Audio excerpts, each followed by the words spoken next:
पप्पा तुमच्या समोर सज्जनपणाचा भुरका घालून उभा असलेला हा आकाश एक नंबरचा नीच मवाली माणूस आहे and he is a married what yes पप्पा याचं लग्न आधीच झालेलं आहे याची बायको मुलं मुंबईमध्ये राहतात भैया तू काय बोलतोयस अरे अरे हा माझा मित्र आहे आकाश कॉलेज पासून ओळखते मी याला आकाश तू गप्प कायस बोल ना सांग ना यांना मी प्रकाश देशपांडे नाहीये म्हणून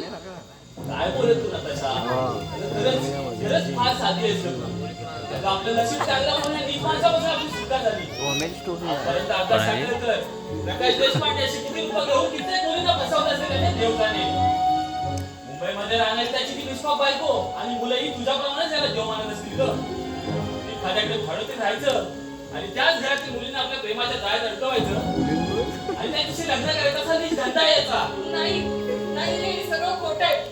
हे सगळं आकाश तू गप्प कायस बोल ना हे सगळं खोटं आहे म्हणून अरे नरदमा बोल ना जीभ चढली का तुझी बोल हे सगळं सारं खोटं आहे म्हणून बोल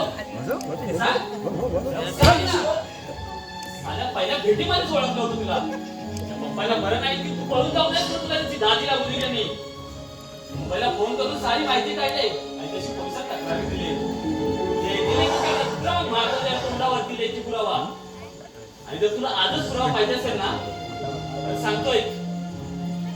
गेल्या सोमवारी मुंबईच्या आलो दुसरं काय होतं